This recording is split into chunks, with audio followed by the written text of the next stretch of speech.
नमस्कार साथियों, मैं जोगिंदर सिंह स्वागत करता हूं आपका एक बार फिर आपके अपने ऑनलाइन प्लेटफॉर्म एसएससी मेकर पर। गुड इवनिंग सभी को, वेरी वेरी गुड इवनिंग। जो बच्चे क्लास के साथ जुड़ गए हैं, एक बार आप सभी इस क्लास को शेयर कर दीजिए, जिससे कि और भी जो बच्चे हैं वो क्लास के साथ जुड़े और उन्हें भी इसका लाभ प्राप्त हो सके। याद रखिएगा, आपकी जो क्लास है 7 बजे रोज चल रही है एनालिसिस के लिए, और इसमें आप उन सभी महत्वपूर्ण क्वेश्चंस को जो आज आपके एग्जाम में आए हैं उन्हें देखेंगे।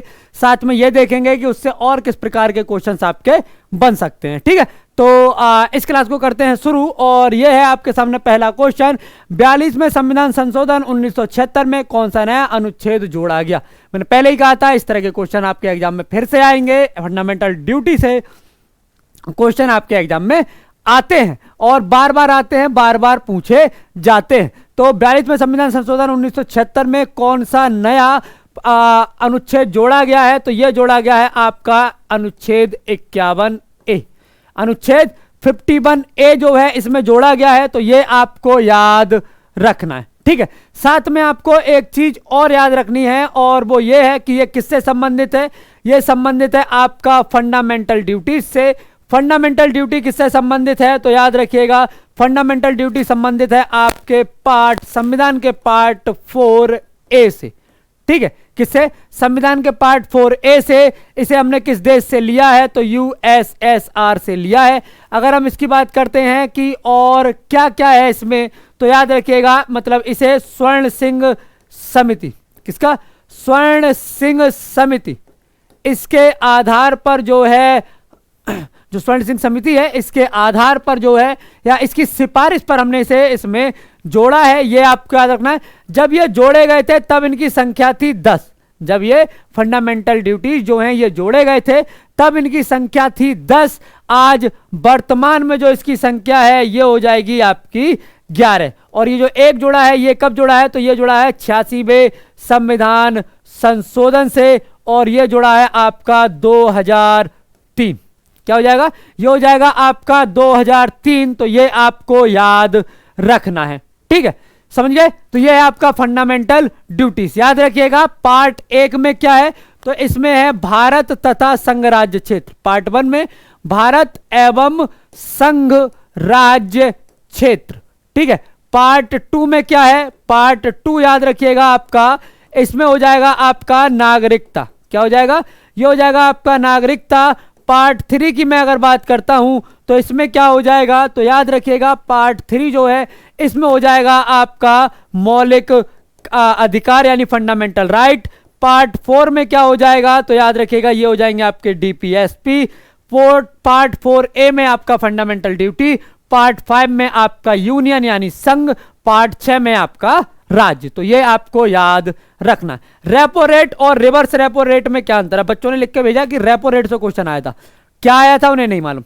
तो मैं रेपो रेट उम्मीद करता हूं कि परिभाषा आई हो, तो रेपो रेट और रिवर्स रेपो रेट क्या होता है ये आपको बताना। 2003 सॉरी ये 2002 है। क्या है ये? 2000 आपका 2 है। क्या है? 2002 86वां संविधान संशोधन। ठीक है, देखो जैसे ये क्या है, ये है आपका आरबीआई। ठीक है, बैंकों का बैंक कहते हैं इसे, केंद्रीय बैंक भी कहते हैं। और ये हैं छोटे छोटे कमर्शियल बैंक्स, है ना। कौन से हैं? छोटे छोटे कमर्शियल बैंक। तो जब भी इन बैंक्स को जो है लोन की जरूरत पड़ती है, जब भी इन्हें लोन की जरूरत पड़ती है, तब ये आरबीआई के पास जाते हैं और आरबीआई से कहते हैं कि हमें लोन चाहिए। आरबीआई कहता है ले लो, कोई दिक्कत नहीं है। ये कहता है, लेकिन आरबीआई कहता है मैं 8% पे दूंगा। ठीक है, 8% पर जो है मैं लोन दूंगा। मतलब अगर आप जो है मुझसे लोन लेते हैं तो मैं आपसे 8% की ब्याज लूंगा, ऐसा मान के चल रहे हैं। ठीक है, ठीक है। तो ये जो परसेंटेज है, जिस परसेंटेज पर ये ब्याज ले रहे हैं, इसे बोलते हैं रेपो रेट। जिस परसेंट पे ये कर्ज ले रहे हैं व्यावसायिक बैंक आरबीआई से, इसे बोलते हैं रेपो रेट। ठीक उल्टा, जब आरबीआई कहता है कि यार अपना पैसा हमारे पास ही जमा करो, कहां मार्केट में इन्वेस्ट करोगे, है ना। ठीक है, और ऐसे में मतलब या इसे ऐसे कहें, जब आरबीआई बैंकों से कर्ज लेता है, जब आरबीआई बैंकों से कर्ज लेता है, जब आरबीआई को लगता है हमें पैसे की जरूरत है, आरबीआई को लगता है पैसा बहुत है इनके पास, इनसे ले लो, तो ये क्या कहता है? ये कहता है कि देखो भाई, अब अगर आप हमें कर्ज दोगे, है ना, तो हम आपको 11% का जो है क्या देंगे? ब्याज देंगे। मान लो ऐसा कहता है। इसका मतलब है कहीं ये मार्केट में अगर आप ब्याज पर उठा रहे हैं तो 6% पर उठा रहे हैं या 11% मिल रहा है, तो ये क्या करते हैं, ये अपना पैसा आरबीआई को दे देते हैं और उससे 11% का ब्याज ले लेते हैं ना। तो जब आरबीआई बैंकों से लोन ले, रिवर्स रेपो रेट, जब बैंक आरबीआई से लोन ले उसे उसे रेपो रेट बोलते हैं, ठीक है। तो ये आपको याद रखना है। लोकसभा के अब तक कितने आम चुनाव हो चुके हैं, लोकसभा के अब तक कितने आम चुनाव हो चुके हैं ये आपको बताना है ना। आरबीआई के सॉरी आपके जो लोकसभा है इसके अब तक कितने चुनाव हो गए हैं ये आपको बताना है। अगर मैं लोकसभा की बात करूं तो कमेंट में लिखकर बताओ इसका गठन किस आर्टिकल के तहत है, इसका जो गठन है ये किस आर्टिकल के तहत है ये आपको बताना है। बताओ जरा किस आर्टिकल के तहत है। ठीक, बढ़िया।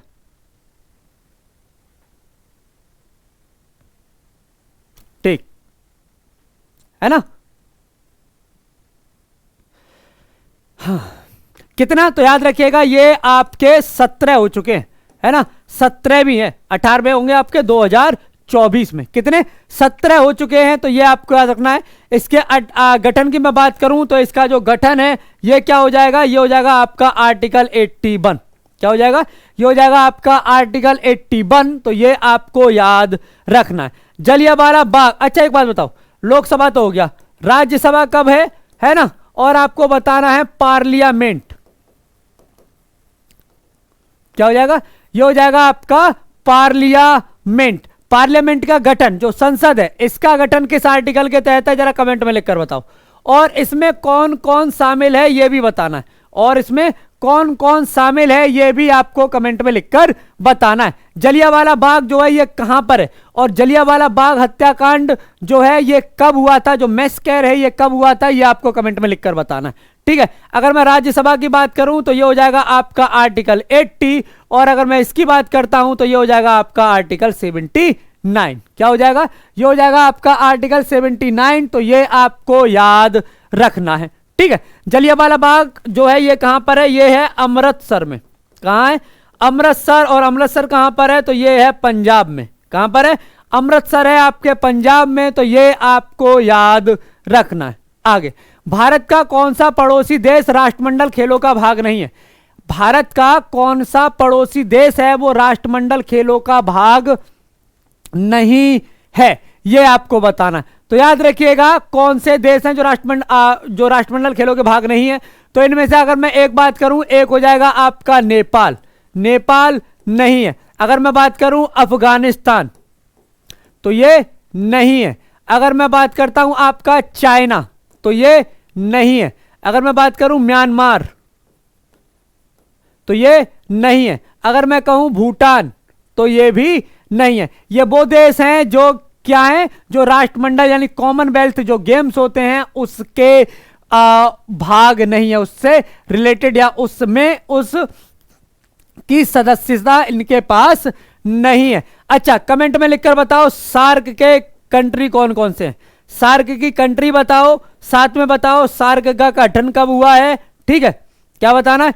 इसका गठन जो है ये कब हुआ है। साथ में आपको ये बताना है कि इसमें जो इसकी पहली बैठक कहां हुई थी, इसकी पहली बैठक कब हुई, इसका हेड क्वार्टर कहां पर है, इसका जो हेड क्वार्टर है ये कहां पर है, ये आपको बताना है। जीएसटी की शुरुआत कब हुई है, जीएसटी की शुरुआत कब हुई है ये आपको बताना है। तो जीएसटी की जो शुरुआत है ये हुई है आपकी 1 जुलाई 2017। क्या हो जाएगा? 1 जुलाई 2017 को जो है ये भारत में लागू हुआ है।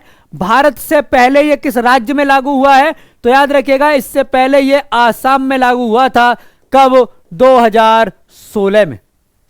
कब? 2016 में। जीएसटी लागू करने के लिए आपको बताना है कि किस, जीएसटी लागू करने के लिए आपको बताना है कि किसने इसकी सिफारिश की थी, ये आपको बताना। बताओ।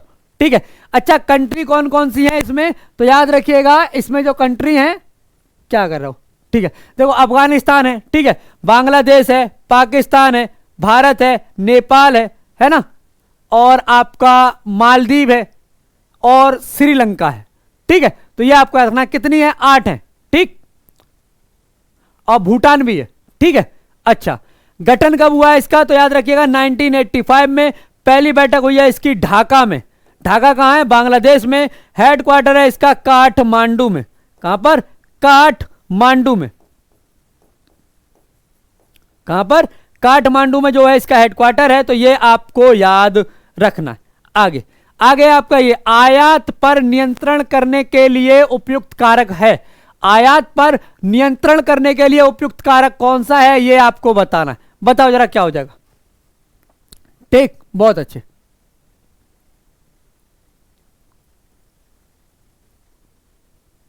बहुत अच्छे, बहुत बढ़िया, है ना। विजय केलकर समिति किसके लिए? जीएसटी के लिए। विजय केलकर समिति जीएसटी के लिए थी। तो ये आपको याद रखना। पहली कंट्री जहां जीएसटी, फ्रांस। कौन सी? फ्रांस। ठीक है। अच्छा, आयात पर नियंत्रण करने के लिए उपयुक्त कारक, है ना। तो क्या हो जाएगा? तो देखो अगर आयात को नियंत्रित करना चाहते हो, आयात मतलब जैसे मान लो ये देश अपना है ना, इंडिया, है ना।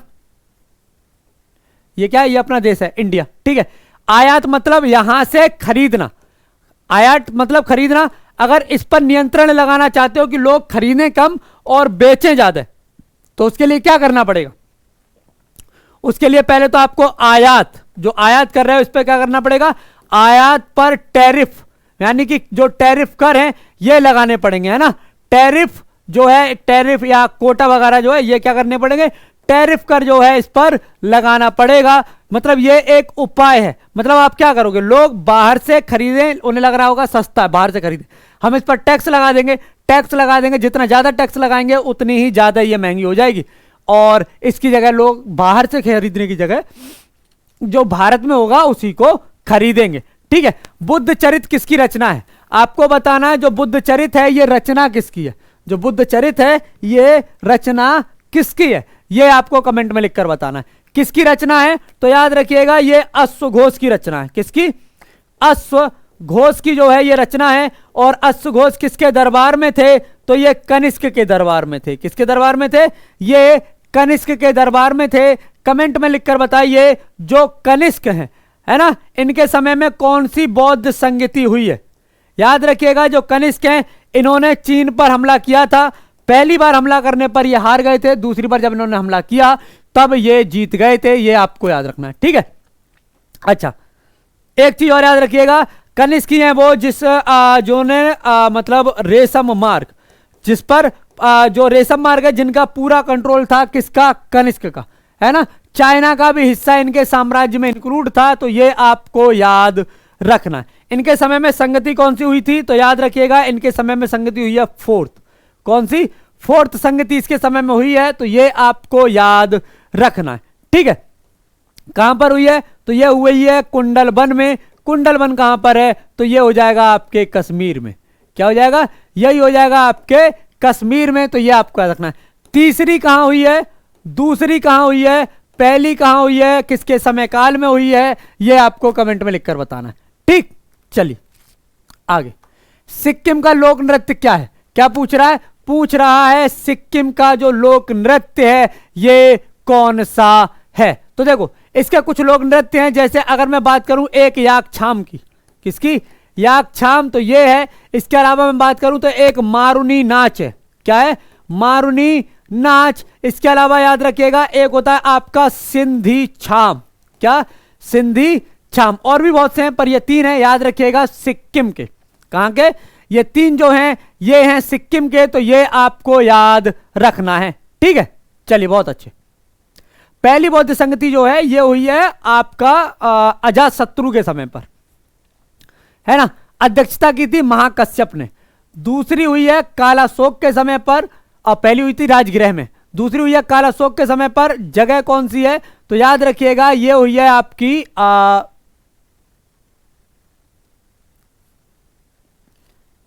वैशाली में। कहां पर?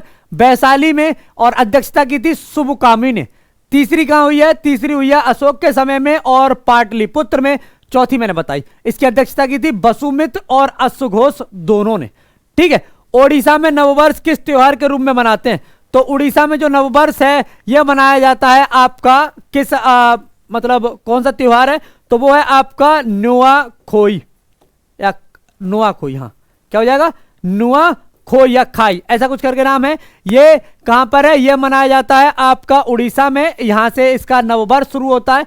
ये त्योहार उड़ीसा से सटे हुए जो क्षेत्र हैं छत्तीसगढ़ के, वहां भी ये मनाया जाता है, तो ये आपको याद रखना है। उड़ीसा का एक शास्त्रीय नृत्य है जिसे बोलते हैं ओडिसी। क्या बोलते हैं? उसे कहा जाता है ओडिसी, तो ये आपको याद रखना है। प्लाज्मोडियम में क्लोरोप्लास्ट का रंग क्या है? प्लाज्मोडियम में क्लोरोप्लास्ट का रंग जो है ये क्या है, ये आपको बताना है। कृष्णदेवराय के राज कवि कौन थे? कृष्णदेवराय के राज कवि कौन थे? दोनों आपको बताने। तो अगर मैं बात करता हूं प्लाज्मोडियम में क्लोरोप्लास्ट का रंग जो है ये क्या है, तो याद रखिएगा इसका जो रंग है ये क्या हो जाएगा? ये हो जाएगा आपका हरा। क्या हो जाएगा? ये हो जाएगा आपका हरा, तो ये आपको याद रखना है। ठीक है। जो कृष्णदेवराय हैं इनके जो राज कवि हैं उनका नाम क्या था? तो याद रखिएगा उनका नाम था तेनाली रामा। क्या नाम था? उनका नाम था तेनाली रामा, तो ये आपको याद रखना है। ये हिस्सा थे किसके? अष्ट दिग्गज या अष्ट दिग्गज के। किसके? ये हिस्सा थे अष्ट दिग्गज के। और अगर मैं बात करूं अष्ट दिग्गज की, तो अष्ट दिग्गज कौन होते थे? ये होते थे 8 कवि। कौन होते थे? ये होते थे 8 कवि, उन्हें मिलके कहा जाता था अष्ट दिग्गज। किसके दरबार में अष्ट प्रधान थे? किसके दरबार में अष्ट प्रधान थे? ये आपको बताना है। बताओ किसके दरबार में अष्ट प्रधान थे? बताओ जरा, है ना।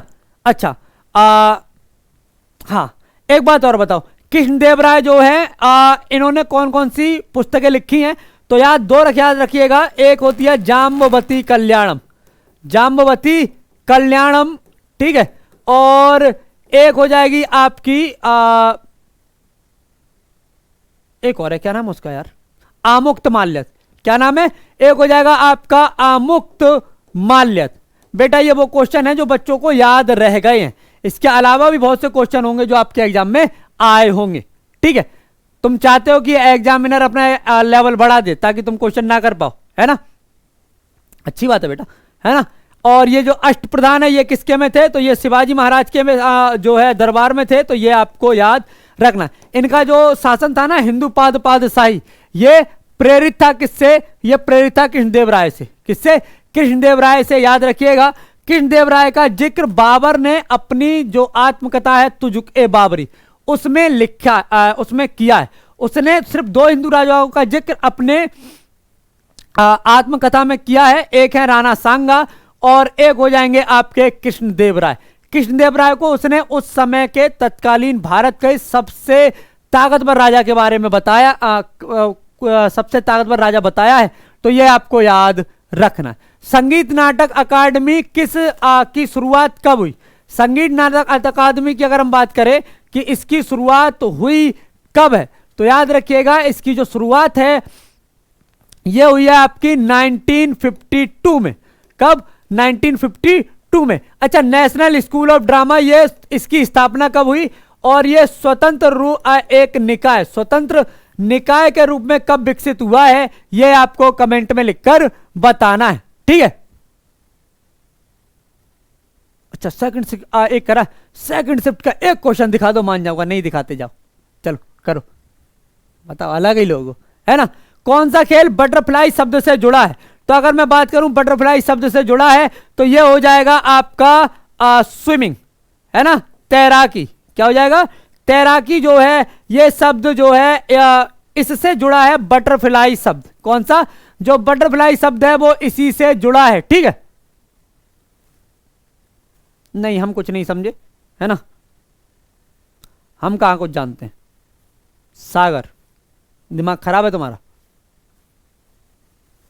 चलो, क्या हो जाएगा? याद रखिएगा ये हो जाएगा तैराकी। और जो तैराकी है ये किससे संबंधित है? तो बटरफ्लाई से संबंधित है, ये आपको याद रखना है। ठीक है। अच्छा, एक बात बताओ, बीमर जो शब्द है, जो बीमर शब्द है ये किससे संबंधित है? जो बीमर शब्द है ये किससे संबंधित है, ये आपको बताना है। बताओ। ठीक है, बताओ जो बीमर शब्द है ये किससे संबंधित है? फुटबॉल से संबंधित कोई 2 या 3 शब्द फुटबॉल से संबंधित लिखो, कोई भी 2-3 शब्द। ठीक है। सौर परिवार का बाह्य ग्रह कौन सा है? सौर परिवार का बाह्य ग्रह जो है ये कौन सा है, ये आपको बताना है, बताओ, है ना। क्या हो जाएगा, तो याद रखिएगा इसका लिए जो सही जवाब है बाह्य ग्रह। देखो बाह्य ग्रह का मतलब है सूर्य से जो ग्रह हैं उनमें कुछ आंतरिक ग्रह हैं, कुछ बाह्य ग्रह हैं, है ना। देखो जैसे मान लो ये सूर्य है, ठीक है, और इसके पास एक ग्रह है ये,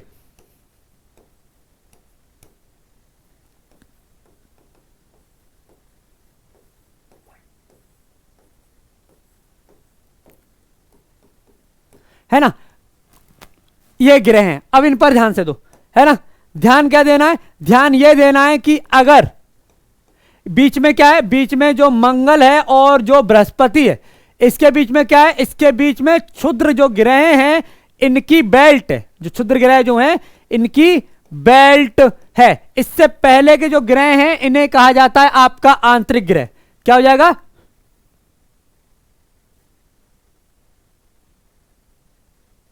अच्छा हाँ तब बात अलग है, मुझे लगा तुम, हाँ ठीक है ना। ये क्या हो जाएगा, याद रखिएगा ये हो जाएंगे आपके आंतरिक ग्रह, ठीक है। दूसरा ये क्या हो जाएंगे, ये हो जाएंगे आपके बाह्य ग्रह। क्या हो जाएगा, ये हो जाएगा आपके बाह्य ग्रह। तो ये आपको याद रखना है, ठीक है। फिर भी ध्यान दो, क्लास पर ध्यान दो, इधर उधर की बातों पर नहीं, ठीक है। चलिए, है ना, आंतरिक ग्रह बाह्य ग्रह, यानी कि ये क्या है, ये हो जाएगा आपका बुध, ये हो जाएगा आपका शुक्र, ये हो जाएगा आपका पृथ्वी, ठीक है, और ये हो जाएगा आपका मंगल, ये हो जाएगा आपका जुपिटर यानी कि बृहस्पति, ये हो जाएगा आपका शनि, ये हो जाएगा आपका अरुण, और ये हो जाएगा यूरेनस, ये हो जाएगा आपका वरुण। तो सबसे जो बाह्य ग्रह है ये कौन सा हो जाएगा, तो इसका जो बाह्य ग्रह है ये हो जाएगा आपका वरुण। क्या हो जाएगा, ये हो जाएगा आपका वरुण। तो ये आपको याद रखना है, ठीक है। अच्छा,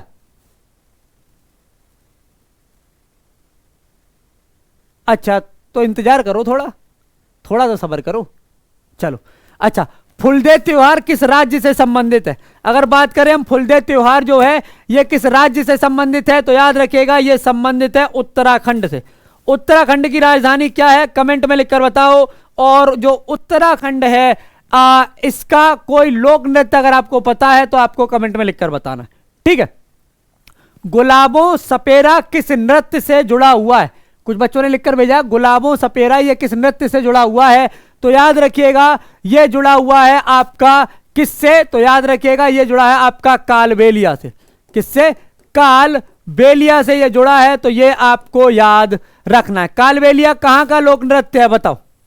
हड्डियां किसके कारण कमजोर हो जाती हैं, जो हड्डियां होती हैं ये किसके कारण कमजोर होती हैं, ये आपको बताना है, बताओ। देहरादून, ठीक है ना। हड्डियां किसके कारण कमजोर हो जाती हैं, तो याद रखिएगा कैल्शियम के कारण। किसके कारण, कैल्शियम की कमी के कारण जो है हड्डियां कमजोर हो जाती हैं। साथ में विटामिन डी,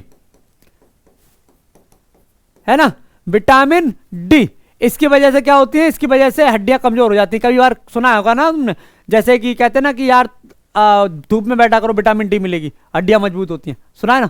हाँ ठीक, ये कहां का है, ये आपका राजस्थान का, ठीक। आगे, योजना आयोग का नाम बदलकर क्या कर दिया गया है, योजना आयोग का नाम बदलकर क्या कर दिया गया है, ये आपको बताना है। योजना आयोग का नाम बदलकर क्या किया गया, देखो योजना आयोग का पहले नाम था 1950 में से गठित किया गया है, इसका नाम 1950 में गठित किया गया है, और इसके जो पहले अध्यक्ष थे ये कौन थे, ये थे जवाहरलाल नेहरू, है ना।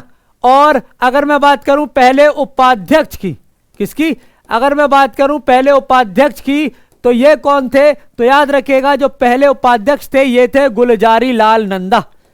अच्छा, गुलजारी लाल नंदा जो है 2 बार कार्यकारी प्राइम मिनिस्टर रहे हैं, किस किस की मृत्यु के बाद और कब कब, बताओ। गुलजारी लाल नंदा, ठीक है।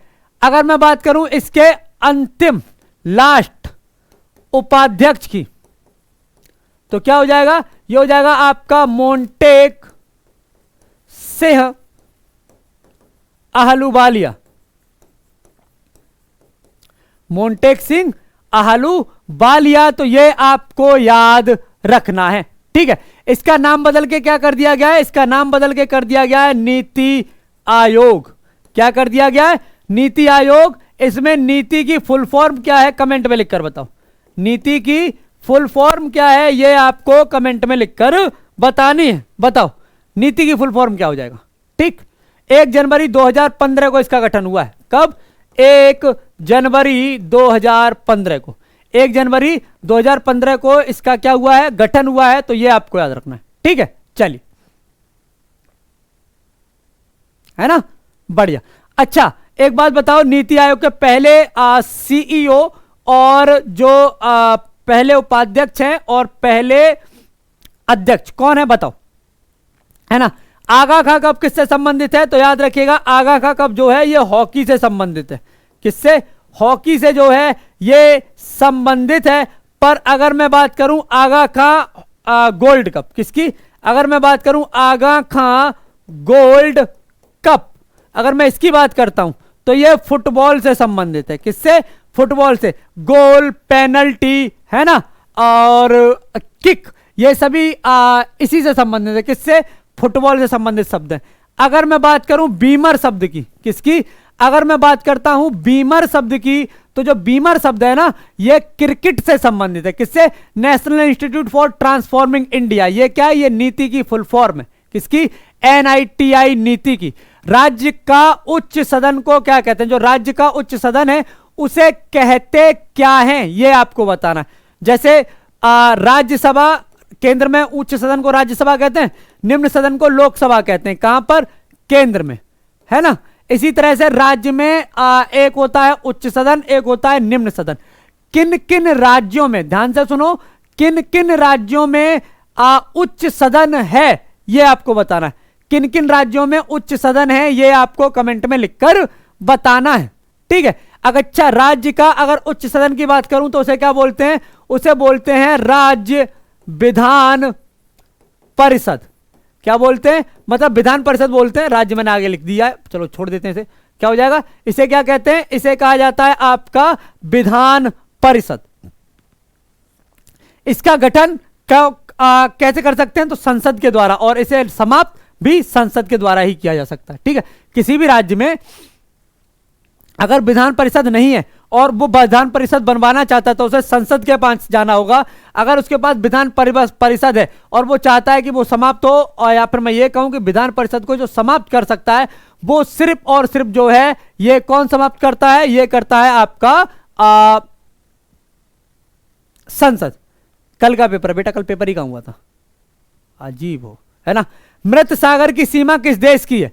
मृत सागर की जो सीमा है ये किन किन देशों से लगती है? तो याद रखिएगा, डेड सी, ये इजराइल से लगती है। ठीक है, और किससे लगती है? और लगती है आपकी, एक और है, किससे लगती है? अच्छा, एक बात बताओ,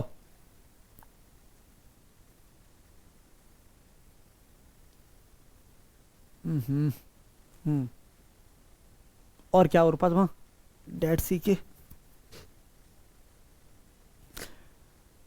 जॉर्डन, बहुत बढ़िया। क्या? एक हो जाएगा आपका जॉर्डन। किससे? जॉर्डन और इजराइल से ये लगती है, तो ये याद रखिएगा। आगे, हम्पी उत्सव किस राज्य से संबंधित है? हम्पी उत्सव जो है ये किस राज्य से संबंधित है? को यूपी में है, ठीक है, महाराष्ट्र में है, तेलंगाना में है, कर्नाटक में है। ठीक है, पहले 7 थी, जम्मू कश्मीर की अब निरस्त होगी तो अब 6 बची हैं, है ना। यूपी, बिहार, आंध्र प्रदेश, तेलंगाना, कर्नाटक और महाराष्ट्र। वेरी गुड, बहुत अच्छे। अच्छा, सन्यासी बिल्ला और प्रिंस रॉय, और कितने बच्चों ने लिखा है? सत्यम यादव, क्या बात है लड़के, बहुत अच्छे, है ना। ठीक है, अच्छा, औरों ने भी लिखा है, अच्छी बात है। अच्छा, जो हम्पी उत्सव है ये कहां मनाया जाता है? तो याद रखिएगा, जो हम्पी उत्सव है ये कर्नाटक में मनाया जाता है। कहां पर? कर्नाटक में। कर्नाटक में एक त्योहार बहुत प्रसिद्ध है, क्या नाम है उसका? तो याद रखिएगा, यहां पर दशहरा का त्योहार बहुत अच्छे से मनाया जाता है।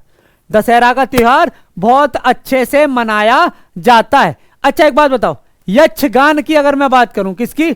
अगर मैं बात करूं यक्षगान की, कमेंट में लिखकर बताओगे किस राज्य का लोक नृत्य है ये? यक्षगान। ठीक है, अच्छा ये बताओ दलखाई कहां का है? दलखाई लोक नृत्य कहां का है बताओ। पढ़यानी कहां का है बताओ, बहुत बार कराया मैंने ये। अच्छा एक और है यार, बाथुकंबा। बाथुकंबा लोक नृत्य कहां का है, ये आपको कमेंट में लिखकर बताना है। ठीक है, अच्छा धावन सोडा का रासायनिक सूत्र क्या हो जाएगा? तो अगर मैं बात करूं धावन सोडा की तो ये हो जाएगा आपका Na2CO3। जिप्सम का क्या होगा? CaSO4.2H2O। पीओपी का CaSO4.12H2O। ठीक है, तो ये आपको याद रखना है। आगे अशोक के पिता का नाम क्या था? अशोक के पिता का नाम क्या था ये आपको बताना है ना। बताओ जरा क्या था। मैंने कहा है कि ये क्वेश्चन आता है और ये आया है तो अगला क्वेश्चन ये आएगा कि पिता का पुत्र और पिता का पुत्र और पुत्र का पिता किसे कहते हैं, है ना। ये भी आपसे आएगा। ठीक है, जब तुमको आंसर पता ही था तो क्वेश्चन पूछ क्यों रहे थे? जब तुमको आंसर पता ही था तो क्वेश्चन पूछा क्यों था तुमने? बहुत बढ़िया, है ना। क्या हो जाएगा? तो ये हो जाएगा आपका बिंदुसार। क्या हो जाएगा? ये हो जाएगा आपका बिंदुसार। इसी को कहते हैं पिता का पुत्र और पुत्र का पिता। ठीक है, याद रखिएगा इसे अमित्र घात भी कहते हैं। क्या बोलते हैं? इसे अमित्र घात भी जो है ये कहा जाता है, तो ये याद रखिएगा। मिरातुल अखबार की शुरुआत किसने की थी? मिरातुल अखबार की शुरुआत जो है ये किसने की है ये आपको बताना है। तो याद रखिएगा जो मिरातुल अखबार है ये है राजा राम मोहन राय का। किसका? राजा राम मोहन राय, है ना। राजा राम मोहन राय जो हैं इन्होंने इसकी शुरुआत की थी। इन्होंने संवाद कौमुदी, क्या संवाद कौमुदी जो है ये भी जो है इन्होंने ही क्या किया था? संवाद कौमुदी जो है ये भी इन्हीं के द्वारा निकाली गई पत्रिका है। ठीक है, इन्होंने आर्य समाज, क्या इन्होंने आर्य समाज 1828 में स्टार्ट किया था और इन्होंने ही जो है एक था, क्या नाम था उसका? आत्मीय सभा। आत्मीय सभा कब? तो याद रखिएगा कुछ 1815 या 17, एग्जैक्ट डेट नहीं मालूम पर शायद 1815 है। तो ये आपको याद रखना है। तत्व बोधनी सभा, ध्यान से सुनो, तत्व बोधनी सभा इसे किसने बनाया? मतलब कौन जो है कह सकते हैं इसका क्या बोलते हैं संस्थापक कौन था? किसका? तत्व बोधनी सभा का। ठीक है, अच्छा झूठा सोना, क्या झूठा सोना जो है ये कौन सा? झूठा सोना ये क्या है ये आपको बताना है ना। झूठा सोना किसे बोलते हैं? ये क्वेश्चन आया था मुझे, मैंने सर्च किया तो मुझे मिला है झूठा सोना मतलब आपका आयरन पायराइड। क्या मिला है? आयरन पायराइड अगर आया है तो काला सोना किसे कहते हैं? अगर ये आ जाए तो काला सोना भी पूछा जाएगा। काला सोना और हरा सोना, ध्यान से सुनो, काला सोना और हरा सोना किसे कहते हैं?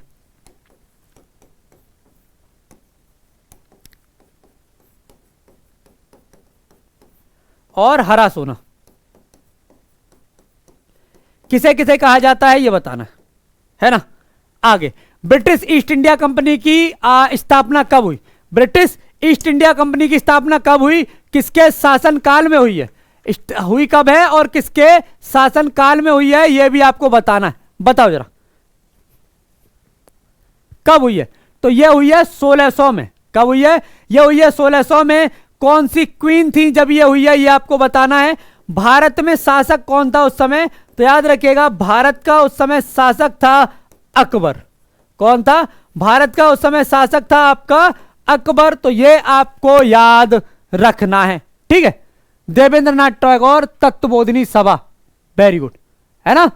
ठीक, अच्छा लवलीना बोरगोहेन किस खेल से संबंधित है? तो यह संबंधित है आपका बॉक्सिंग से। किससे? यह संबंधित है आपका बॉक्सिंग से। तो यह आपको याद रखना है। सामा चकेवा नृत्य किस राज्य से संबंधित है? सामा चकेवा जो नृत्य है यह किस राज्य से संबंधित है ये आपको बताना है। तो याद रखिएगा यह संबंधित है बिहार से। हरा सोना कहते हैं बांस को, काला सोना कहा जाता है कोयला को। किसे? कोयला को।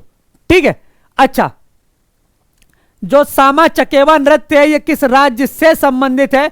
तो ये बिहार से संबंधित है। बिहार में एक पेंटिंग है जिसे बोलते हैं मधुबनी पेंटिंग। क्या बोलते हैं? मधुबनी पेंटिंग। ये बिहार और अगर देश देखें तो देश है नेपाल। बिहार और नेपाल जो है क्या है? बिहार और नेपाल में ये प्रसिद्ध है, तो ये आपको याद रखना है। ठीक है, अच्छा, एक बात और बताओ, बिहार से 1857 की क्रांति का, बिहार से 1857 की क्रांति का जो है क्या कहते हैं, 1857 की क्रांति का नेतृत्व किसने किया था, यह आपको बताना है। ठीक है, 1857 की क्रांति का तत्कालिक कारण क्या था? 1817 की क्रांति का होने के लिए जिम्मेदार मुख्य नीति कौन सी थी, कौन उसे लेकर आया था, यह आपको बताना है। और उस नीति के तहत पहला राज्य कौन सा मिलाया गया था, कौन से राज्य पे कब्जा किया गया था, यह बताना है। ठीक है, चलिए, ये थे आपके जीएस के क्वेश्चन और अब हम करेंगे आपके हिंदी के क्वेश्चन यहां से। ठीक है,